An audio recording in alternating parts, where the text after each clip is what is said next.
Welcome in this new lecture series of power system. Now today's topic is your cogeneration and combined heat and power. So friends, as we know the electrical energy, again I am saying that the electrical energy is very important for any one, or you can say that it is a very essential part of a human civilization. और जब हम बात करते हैं production of electrical energy की, तो हम लोग बहुत से तरीके यूज़ करते हैं, यानी बहुत टाइप के सोर्सेज यूज़ करते हैं इलेक्ट्रिकल एनर्जी को प्रोड्यूस करने के लिए, जो कि बेसिकली कन्वेंशनल और नॉन कन्वेंशनल में कैटेगराइज होता है। कन्वेंशनल कैटेगरी में हमने थर्मल, हाइड्रो और न्यूक्लियर पावर प्लांट्स की बातें की, और हम नॉन कन्वेंशनल की अगर बात करें तो non conventional power plants are basically what, non conventional power plants are basically जिसमें हम हम जो गैर पारंपरिक ऊर्जा स्रोत हैं like solar energy, wind energy या उसके एसोसिएटेड अदर फॉर्म्स, उनको यूज़ करके हम जनरेट करते हैं। पर ये सभी मेथड में हम क्या है, one form of energy will be converted into the second form of the energy, और हम कह सकते हैं कि हमारा जो ऑब्जेक्टिव होता है वो एक ही फॉर्म की एनर्जी को दूसरे फॉर्म में सिर्फ कन्वर्ट करना। जबकि हमने देखा कि चाहे हम स्टीम पावर प्लांट की बात करें या अगर हम न्यूक्लियर पावर प्लांट की बात करें, तो वहाँ पर हमारे आउटपुट में केवल हीट एनर्जी नहीं है, इसके अलावा हम और भी स्टीम प्रोडक्शन में जो हम मैकेनिकल पावर ले रहे हैं स्टीम वेलोसिटी के फॉर्म में, उसके अलावा हम क्या ले रहे हैं, दूसरी तरफ हीट एनर्जी भी प्रोड्यूस कर रहे हैं। तो ओवरऑल अगर हम कहें तो हमें एक टाइप का एनर्जी आउटपुट ना मिल के मल्टीपल टाइप के एनर्जी आउटपुट मिलते हैं। तो अगर हम इन सभी form of energy, specially heat energy की बात करूं, तो इस जो हमारा हीट एनर्जी जो वेस्ट हो रहा है, जो हमारी चाहे थर्मल पावर प्लांट में फ्यूल गैसेस के फॉर्म में आपका हीट एनर्जी इन्वायरमेंट में जा रहा हो, चाहे हीटेड वाटर, जो वार्म वाटर आपका टरबाइन से बाहर होकर कंडेंसर के थ्रू आपके रिवर बेड या कैनाल में जा रहा है, उस हीट को भी अगर हम रीयूज़ करते हैं, एक्सट्रैक्ट करते हैं, दोबारा यूज़ करते हैं, तो इस प्रोसेस को हम बोलेंगे कोजनरेशन। तो आज हम इन्हीं सभी चीज़ों पे डिस्कशन करेंगे कि हम कैसे कोजनरेशन की हेल्प से इलेक्ट्रिसिटी प्रोड्यूस कर सकते हैं, या जो बाई प्रोडक्ट जो वेस्ट एनर्जी फॉर्म है हमारा किसी भी इंडस्ट्रियल प्रोसेस का, उसको हम कैसे रीयूज़ करेंगे आइदर इलेक्ट्रिकल एनर्जी जनरेट करने में या हीटिंग को यूज़ करने, यानी हीटिंग के फॉर्म में उसको यूज़ करने के लिए। So friends, let's come into the this one. So now if we are talking about the principle of cogeneration, so cogeneration is basically what? Cogeneration or the combined heat and the power is defined as a sequential generation of two different form of useful energy. यानी अगर हम यहाँ बात करें कि cogeneration क्या है, तो कोजनरेशन बेसिकली क्या है, sequential energy is basically your sequential generation of two different form of useful energy। यानी किसी एक प्रक्रिया, किसी एक प्रोसेस के दौरान एक ही एनर्जी फॉर्म नहीं, मल्टीपल, यहाँ पर हम दो की बात कर रहे हैं। सो अगर हमारे दो टाइप के एनर्जी, यूजफुल एनर्जी मिल रही है, तो हम इसको कहेंगे combined heat and power. So cogeneration और the combined heat and power, basically it is a sequential generation of two different form of useful energy from a single primary energy source। अगर हम कहें तो इसमें बेसिकली क्या है, एक ही primary energy source, यानी अगर हम कोल की बात करें तो कोल का क्या है, पोटेंशियल एनर्जी, यानी जो कोल की अपनी पोटेंशियल एनर्जी है, उसको जब हम बर्न करते हैं कोल को, तो वो पोटेंशियल एनर्जी हीट एनर्जी के फॉर्म में रिलीज हो रही है। तो बर्निंग ऑफ द कोल एक प्राइमरी सोर्स है और primary source of energy heat है। अब उस हीट एनर्जी को हमने थर्मल प्लांट में यूज़ किया दो पर्पस से, मैकेनिकल एनर्जी प्रोड्यूस करने के लिए और जिसके हेल्प से इलेक्ट्रिकल, और दूसरा जो हीट एनर्जी, जो हमारा हीट हमारा बाहर वेस्ट के फॉर्म में जा रहा है। तो हम ये कह सकते हैं कि typically mechanical energy and the thermal energy, these are the two energy forms जो कि बेसिकली जनरेट हो रहा है कोजनरेशन में। Mechanical energy may be use either to drive a alternator for producing electricity और rotating equipment such as motor, compressor, pump और fan for delivering various services. अगर हम बात करें कि जो मैकेनिकल एनर्जी है वो बेसिकली कहाँ यूज़ हो रही है, या तो हम उसको यूज़ कर रहे हैं अल्टरनेटर को रोटेट करने में, जिसका पर्पज़ ये है कि उसके रोटेशन से हमको क्या मिल रहा है, इलेक्ट्रिकल पावर मिल रही है। या फिर हम डायरेक्टली उस रोटेशन, मैकेनिकल रोटेशन को कहाँ यूज़ करें, कंप्रेसर में यूज़ कर सकते हैं, पंप में, वाटर पंपिंग या ऑयल पंपिंग के लिए तो हम पंपिंग के लिए यूज़ कर सकते हैं, फैंस को के लिए यूज़ कर सकते हैं, या किसी अदर सर्विसेज जहाँ पर भी हमको रोटेटिंग एनर्जी की रिक्वायरमेंट है। सो ये हो गया मैकेनिकल एनर्जी का। अगर हम बात करें thermal energy, so thermal energy can be use either direct propose application और for the indirectly producing steam, hot water, hot air for dryer और chilled water for process cooling. अगर हम हीट एनर्जी की बात करें तो हीट एनर्जी को हम यूज़ कर सकते हैं या तो स्टीम प्रोड्यूस करने में दोबारा, या फिर हम हॉट वाटर को या हॉट एयर को प्रोड्यूस करने के लिए कर सकते हैं जो कि ड्रायर्स में यूज़ होती है, और या फिर हम जस्ट रिवर्स अगर हम प्रोसेस की बात करें so it can also be use for the cooling purpose, chilling purpose. तो एक अगर आप हीट पंप का कॉन्सेप्ट आपको थोड़ा आइडिया हो तो आपको पता होगा कि how the heat pump means will be use for cooling of anything. So यहाँ पर ये सारी बातें। Now cogeneration provide a wide range of technology for application in various domain of economic activities.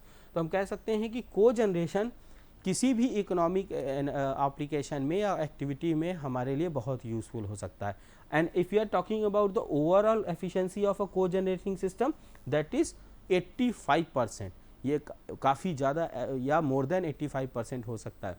तो को generation जो system होता है जनरली ये आपका हाईली एफिशिएंट होता है as compare to the system which is just use for the converting a one form of energy primary form to secondary form. But if you are using the multiple form of energy from a one stage of conversion तो आप कह सकते हो कि system की efficiency ज़्यादा है। So that is the overall thing related to your principle of the cogeneration. Now need of cogeneration. अब हम बात करेंगे कि नीड ऑफ को जनरेशन की क्यों ज़रूरत है। तो नीड ऑफ को जनरेशन एक्चुअली बेसिकली हम अगर conventional form of energy, conventional electrical energy generation के प्रोसेस को देखें तो सबसे ज़्यादा जो इस पे जो हम यूज़ करते हैं वो है हमारी थर्मल पावर प्लांट। तो thermal power plants are a major source of electrical supply system either in India और anywhere. So in conventional power plant efficiency is only around 35% and remaining 65% is it will be what in a form of wastage। अगर हम बात करें thermal power plant की तो only 35% जो energy है वो हम यूज़ करते हैं इलेक्ट्रिकल एनर्जी के फॉर्म में, बाकी जो 65% एनर्जी है वो वेस्ट हो रही है। तो ये so the major source of loss in the conversion process is the heat rejected to the surrounding water. और ज़्यादातर जैसा मैंने पहले ही कहा कि सराउंडिंग वाटर और एयर की वजह से मैक्सिमम हीट एनर्जी हमारी क्या हो रही है, वेस्ट हो जा रही है। Now also further the losses of around 10 to 15% are associated with the transmission and distribution. तो एक तो आपका हीट लॉस हो रहा है एयर और वाटर में, दूसरा आपका ट्रांसमिशन एंड डिस्ट्रीब्यूशन लॉसेस भी होते हैं, TND लॉसेस। तो इस सिचुएशन में क्या है कि हम केवल हाईली अगर एफिशिएंट थर्मल पावर प्लांट की बात करें तो an average you will get only 35% of the energy from the thermal power plant. So इसीलिए को जनरेशन की रिक्वायरमेंट है कि cogeneration provide a wide range of the technology for application in various domain of economic activity. अगर हम कहें तो generally को generation क्या है, हमारा वाइड रेंज ऑफ टेक्नोलॉजी को सपोर्ट करता है या एप्लीकेशन में यूज़ होता है और बहुत सारी इकोनॉमिक एक्टिविटी में भी वो आपको सपोर्ट प्रोवाइड करता है। So the overall efficiency of the energy used in cogeneration made up by the 85% and above at the same time. So that is the main advantage. And if you see the picture, in this picture you can say that कि suppose there is a plant, ये हमारा एक plant है जिसमें हमारा let us assume कि 100% energy is inputted as a form of input। हमने यहाँ पर input energy लिया है जो कि 100% है। अभी क्या हो रहा है, 60 to 70% energy is waste in a form of loss और केवल हम यूज़ कर रहे हैं 30 to 40% ऑफ एनर्जी आपके इलेक्ट्रिसिटी के फॉर्म में। कन्वेंशनल थर्मल पावर प्लांट की बात करें so by pie chart you can see that ये maximum energy is wastage from in this process. लेकिन अगर हम CHP की बात करें, कंबाइंड आपका हीट एंड पावर की बात करें, यानी कि ऐसा प्लांट जहाँ पर हीट और पावर दोनों को हम कंबाइन कर रहे हैं, so what if your input is 100%, then अगर हम इसको प्लांट को देते हैं, so you can get the useful form of energy is around 90%। तो करीब 90% आपको इलेक्ट्रिसिटी क्या होती है, sorry 90% of energy you are means you can utilise, only 10% energy can be in a form of wastage. So that is the advantage, or you can say that is the beauty of the co-generation system. और यही वजह है कि अभी आज की date में जब हम एनर्जी कंजर्वेशन की बात कर रहे हैं तो को-जनरेशन प्लांट की रिक्वायरमेंट भी काफ़ी ज़्यादा है। Now if we are talking about the technical option for cogeneration के लिए कौन कौन से टेक्निकल ऑप्शंस हैं, तो generally technical means cogeneration technology that have a widely commercialise including the extraction back pressure steam turbine, gas turbine with a heat recovery boiler, और with और without bottoming in steam turbine and reciprocating engine with a heat recovery boiler. ये हमारे types हैं जिसकी help, ये technologies available हैं जिनकी help से हम को-जनरेशन प्रोड्यूस कर सकते हैं। अगर हम बात करें इसमें एक एक करके, हम जस्ट ब्रीफ इंट्रोडक्शन लेंगे कि स्टीम टर्बाइन को-जनरेशन सिस्टम की बात करें तो basically it is classified in two types, back pressure turbine and extraction condensing turbine. Back pressure turbine क्या होता है, it is employed where the end user need a thermal energy at two different levels. ऐसी जगह जहाँ पर आपको दो different level की हीट एनर्जी की रिक्वायरमेंट होती है, वहाँ पर हम इस तरह के प्लांट यूज़ करते हैं। ये कॉन्फ़िगरेशन वाइज सिंपल होते हैं, इनका कैपिटल कॉस्ट बहुत कम होता है, load no need of cooling water की रिक्वायरमेंट नहीं होती, और टोटल एफिशिएंसी भी इसकी हाई होती है। अगर हम पिक्चर में देखें, so back pressure turbine is what, fuel is injected here, boiler में आपने फ्यूल को बर्न किया और आपको बॉयलर से आपने टर्बाइन को रोटेट किया, और जो हमारा लो प्रेशर स्टीम है उसको आप किसी पर्टिकुलर प्रोसेस में वापस यूज़ कर रहे हैं, and again it is goes back to the boiler. तो ये हमारा एक क्लोज साइकिल में ही क्या हो रहा है, ये मूव कर रहा है, यानी आपका वाटर का फ्लो क्लोज साइकिल में ही है, आप कोई कूलिंग मैकेनिज्म यूज़ नहीं कर रहे हैं। लेकिन सेकेंड टाइप अगर हम एक्सट्रैक्शन कंडेंसिंग टर्बाइन की बात करें तो इस फर्स्ट टाइप और सेकेंड टाइप में बस डिफरेंस ये है कि हम यहाँ पर एक कंडेंसर ऐड करते हैं। So incorporation at the site where the heat rejection from the process is use to generate power. अगर हम उस पावर को एक्सट्रैक्ट कर रहे हैं और उससे हम कुछ अदर प्रोसेस मीन्स किसी अदर पर्पसेस के लिए यूज़ कर रहे हैं, in that situation we are using this type of system. These are the complex in the configuration, इनकी कैपिटल कॉस्ट भी ज़्यादा होती है और लोअर टोटल एफिशिएंसी, इसकी एफिशिएंसी भी कम होती है। तो अगर आप फिगर में देखें तो बॉयलर से आपका एचपी स्टीम आपका टरबाइन को रोटेट करेगा, और फिर ये जो आपकी लो प्रेशर स्टीम है it is again goes to the boiler, और ये साइकिल रोटेट हो रही है। लेकिन अपार्ट फ्रॉम दैट जो टरबाइन में कंडेंस हो गई आपकी, अगर आपका मल्टीपल स्टेज टरबाइन है तो ये कंडेंस होकर के क्या होगा, कंडेंसर में आएगा, और फिर इसके थ्रू यहाँ पर आप इसको वार्म वाटर की तरीके से यूज़ कर सकते हैं। So that is the two type of things. Next है हमारा को जनरेशन टेक्नोलॉजी की अगर हम बात करें, gas turbine cogeneration technology. So here we are using the gas turbine. So gas turbine में क्या होगा कि आप अगर फिगर से ही हम समझते हैं कि गैस टरबाइन जनरेटिंग सेट आपका जनरली एक गैस टरबाइन पावर प्लांट होगा, जिसमें से हमें क्या दो चीज़ें मिलेंगी। एक तो गैस टरबाइन हमारा इलेक्ट्रिसिटी प्रोड्यूस करेगा जो कि डायरेक्टली ग्रिड सप्लाई के लिए यूज़ हो रहा है, लेकिन साथ ही साथ जो हमारा एग्जॉस्ट गैस निकल रही है, it having a enormous amount of the heat, इसमें काफ़ी हीट होगी, उसको अगर हम किसी तरह का हीट रिकवरी सिस्टम में एक्सट्रैक्ट करते हैं, यानी इसको हीट रिकवरी सिस्टम में अगर एब्जॉर्ब करते हैं, so that heat will be utilise for the multipurpose, यानी इससे हम स्टीम बना सकते हैं, उस स्टीम से हम स्टीम टरबाइन को रोटेट कर सकते हैं, और it will be use as a absorption chiller के लिए यूज़ कर सकते हैं, एयर कंडीशनिंग में आप स्टीम को यूज़ कर सकते हैं।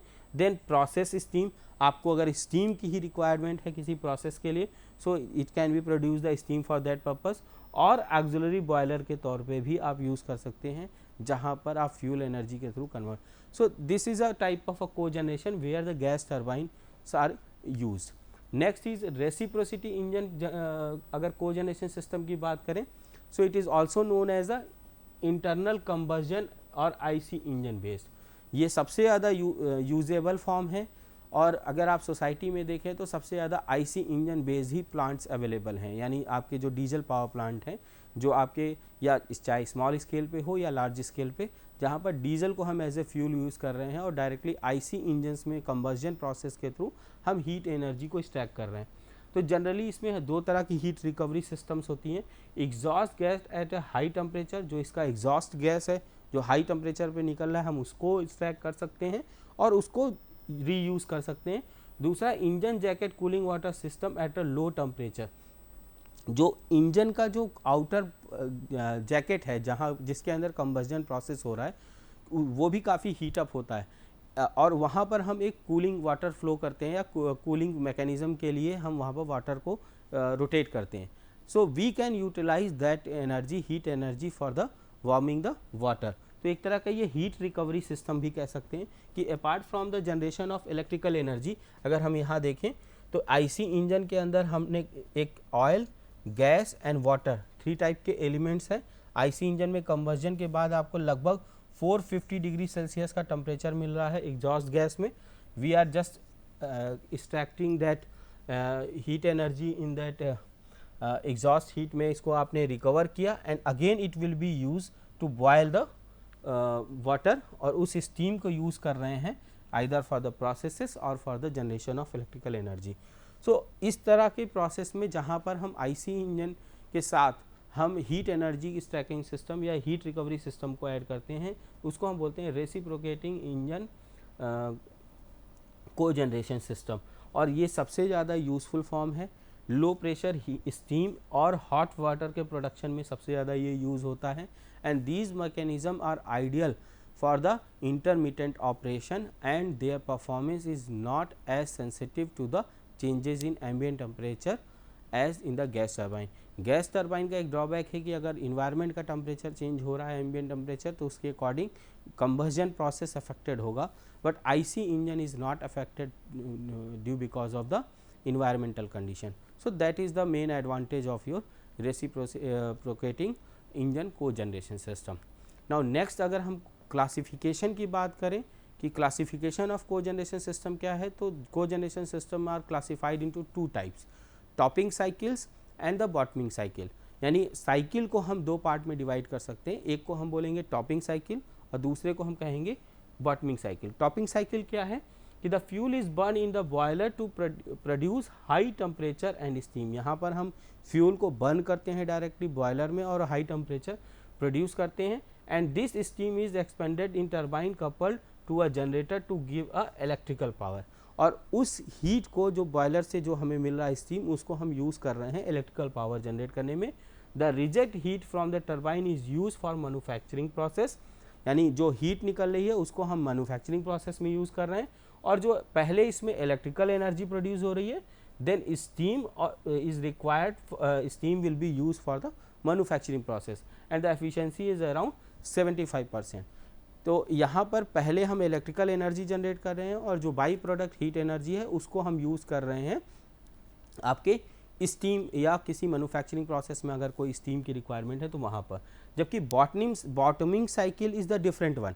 यहाँ पर जस्ट इसके रिवर्स होगा। First we generate the heat energy, जो हम हीट एनर्जी है उसको डायरेक्ट किसी मैन्युफैक्चरिंग प्रोसेस में यूज़ करेंगे। तो generation of steam is common, दोनों में स्टीम हमको हीट एनर्जी प्रोड्यूस करना है और स्टीम प्रोड्यूस करना है, लेकिन यहाँ पर पहले स्टीम एनर्जी मैन्युफैक्चरिंग प्रोसेस में यूज़ हो रही है, देन जो रिजेक्टेड हीट है उससे हम इलेक्ट्रिकल पावर जनरेट कर रहे हैं। सो these are the 2 major difference between the topping cycle and the bottoming cycle. So again I am repeating it कि टॉपिंग साइकिल में क्या होगा कि फर्स्ट इलेक्ट्रिकल एनर्जी प्रोड्यूस होगी और जो बाई प्रोडक्ट हीट एनर्जी है that will be use to generate the steam for the manufacturing process. लेकिन बॉटमिंग साइकिल में क्या है, first we produce the heat energy for the generation of steam and it is will be use for the manufacturing process and then second part आपका क्या है कि जो heat waste हुआ, जो स्टीम की एनर्जी बाहर आ रही है लो टेम्परेचर, उसको आप यूज़ कर रहे हो इलेक्ट्रिकल पावर जनरेट करने। So these are the 2 major difference between the topping cycle and the bottoming cycle. Topping cycle is further divided into different type like combined cycle topping system, steam turbine topping system, heat recovery from the engine exhaust and और jacket cooling system के साथ जो ले रहे हैं, या gas turbine topping system. So these are the 4 major type of topping systems और the topping cycles are use in your cogeneration system. तो हम एक एक करके इनका एक बेसिक लेआउट देखते हैं. So when we are talking about the topping cycle, so combined cycle topping system में क्या होता है, गैस टरबाइन और डीजल इंजन प्रोड्यूसेस इलेक्ट्रिकल और mechanical power followed by the heat recovery boiler to create steam to drive the secondary steam turbine. अगर हम इसकी बात करें टॉपिंग साइकिल की, तो कंबाइंड साइकिल टॉपिंग सिस्टम में क्या होगा कि आप अगर देखें तो एक गैस टरबाइन है, इस गैस टरबाइन से हमने क्या किया, इलेक्ट्रिसिटी प्रोड्यूस की, और जो एग्जॉस्ट गैस निकली हमने उस एग्जॉस्ट गैस को हीट रिकवरी सिस्टम से एक दूसरा जनरेटर को ऑपरेट किया, और उस जनरेटर से भी हमने क्या किया, इलेक्ट्रिसिटी जनरेट की. So you can say that कि in the dual stage you can generate the electrical energy. So that is the basic idea about the combined cycle topping system. Now if you are talking about the steam turbine topping system, is a simpler form. It is a second type of system burn fuel. यहाँ पर आपने क्या किया, high pressure steam को यहाँ पर inject किया turbine में. Now the turbine will operate the generator and produce the electrical energy. और जो लो प्रेशर स्टीम है it will be use for the manufacturing process. तो इज द सिंपलेस्ट वन.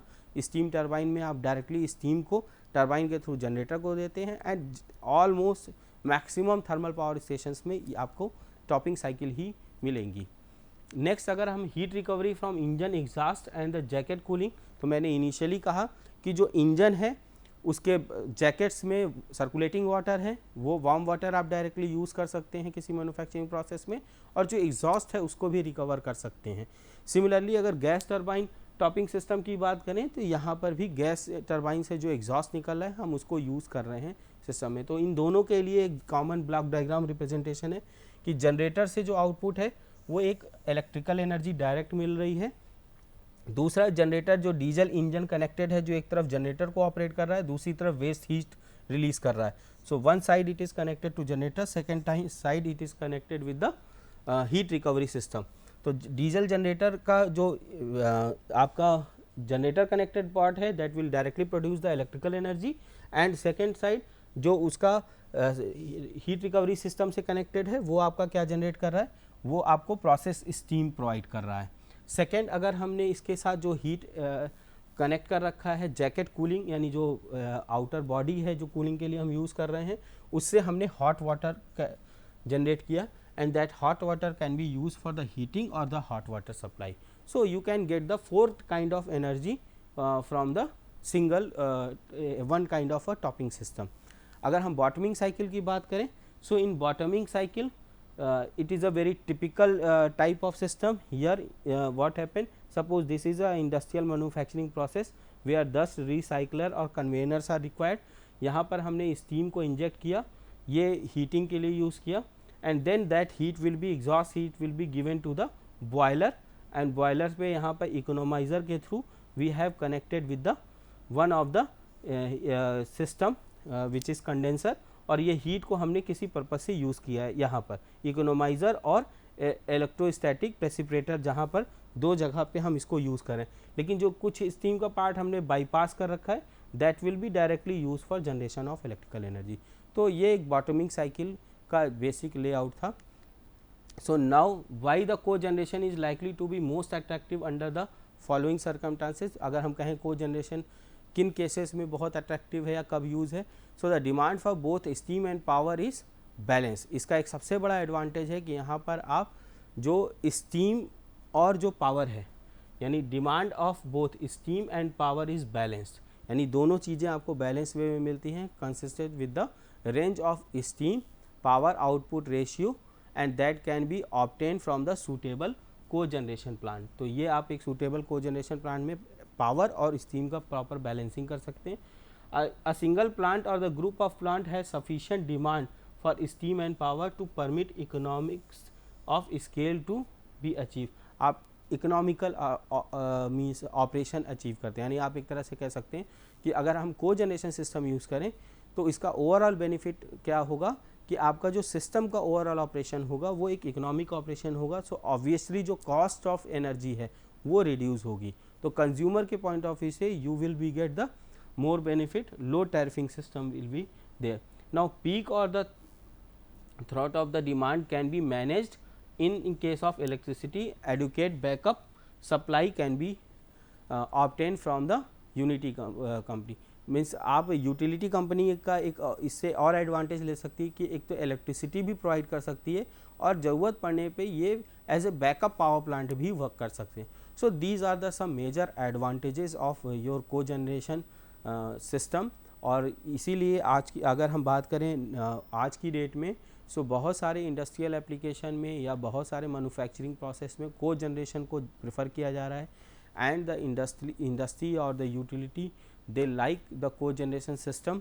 और स्लोली अगर हम लास्ट 5 ईयर्स के span को देखें तो काफ़ी सारी ऐसे सिस्टम नई टेक्नोलॉजीज़ आ चुकी हैं इस फील्ड में जो को जनरेशन को प्रमोट कर रही हैं. इंडिया में को जनरेशन की रिक्वायरमेंट अभी तक नहीं थी, बट जैसे जैसे इंडस्ट्रियल डेवलपमेंट हो रहे हैं, नए नए इंडस्ट्रियल एरिया फॉर्म हो रहे हैं, so you required a sufficient amount of the heat energy for the different manufacturing process as well as at the same time you also require the electrical energy for the industrial development. तो अगर हम देखें तो heat और power दोनों एक दूसरे से एसोसिएटेड टर्म है, दोनों की ही रिक्वायरमेंट है इंडस्ट्रियल डेवलपमेंट में या ग्रोथ में. So you require to generate both the energy at a same place and it can be directly utilize for the different application or for the different purposes. So ये इसलिए को generation की requirement भी है. और so this is the reference from where I have taken the data, that is the Bureau of Energy Efficiency, Ministry of Power, Government of India. So this site having the detail about the entire co-generation, ki how the co-generation will be useful. So now friends, I think if I am going to summarize the entire topic which I have covered today. So हम लोगों ने initially बात की कि को generation क्या है, जिसमें हम लोगों ने डिस्कस किया कि को जनरेशन मीन्स अगर हम 1-to-1 एनर्जी फॉर्म रखते हैं, यानी one kind of energy and the second side input है, और अगर सेकेंड साइड आउटपुट भी एनर्जी का फॉर्म एक यूनिफॉर्म फॉर्म है जो हम डायरेक्टली यूज़ कर रहे हैं, तो हम कहेंगे ये 1-to-1 का रिलेशन होगा and that is the only generation. लेकिन को जनरेशन में क्या होता है, एक टाइप की एनर्जी को हम फिर जब आउटपुट के फॉर्म में लेते हैं, so we are utilizing the multiple form of energy at the output side. यानी अब जहाँ हम बात करते हैं एनर्जी कंजम्पशन की, वहाँ पर हम मल्टीपल काइंड ऑफ एनर्जी की बात करते हैं. तो सबसे ज़्यादा जो कॉमनली अवेलेबल है वो है आपका एक मैकेनिकल फॉर्म ऑफ एनर्जी और दूसरा है आपका electrical form of energy, mechanical form of energy and the thermal form of the energy और द हीट एनर्जी. तो नॉर्मली अगर हम किसी भी जनरेशन प्लांट की बात करें तो वहाँ पर हम मैकेनिकल एनर्जी से डायरेक्टली कन्वर्ट करते हैं इलेक्ट्रिकल एनर्जी में थ्रू अल्टरनेटर्स, बट जो हीट एनर्जी है वो उसको हम as a waste element remove कर देते हैं, either through the exhaust gases जो हमारी जा रही है वो, या फिर जो हमारा वाटर है उसके थ्रू बाहर हो रहा है.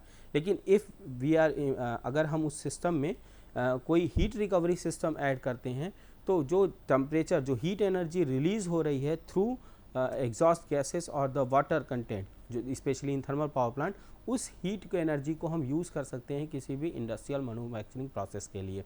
So that is the beauty of your cogeneration system. तो कई तरह के को जनरेशन सिस्टम हम लोगों ने यहाँ पर डिस्कस किए. स्पेशली जो दो तरह के क्लासिफिकेशन हमने देखे, एक था हमारा टॉपिंग साइकिल को जनरेशन सिस्टम, दूसरा था बॉटमिंग साइकिल को जनरेशन सिस्टम. टॉपिंग साइकिल को जनरेशन सिस्टम में हम लोगों ने कहा कि जो first form of energy is your electrical energy and the second form of energy जो थर्मल एनर्जी जो वेस्ट हो रही है उसको हम मैन्युफैक्चरिंग प्रोसेस में यूज़ कर रहे हैं. तो topping cycle is from top to bottom, means first electrical then second part will be use as for the manufacturing purpose. जबकि यहीं दूसरी तरफ अगर हम बॉटमिंग साइकिल की बात करें तो बॉटमिंग साइकिल में क्या हो रहा है, हमारा फर्स्ट फॉर्म ऑफ द जो एनर्जी है थर्मल एनर्जी उसको हम यूज़ कर रहे हैं मैन्युफैक्चरिंग प्रोसेस में, और जो लो टेम्परेचर हमारा हीट वेस्ट हो रहा है उसको हम यूटिलाइज कर रहे हैं इलेक्ट्रिकल पावर को जनरेट करने में. So these are the two basic difference. अगर हम टॉपिंग साइकिल कन्वेंशनल फॉर्म के जितने भी जनरेटिंग प्लांट हैं वहाँ यूज़ होते हैं, जबकि बॉटमिंग साइकिल जो है वो ज़्यादातर स्टील प्लांट या फिर किसी मेटल प्रोसेसिंग फॉर्म में यूज़ होते हैं. Thank you.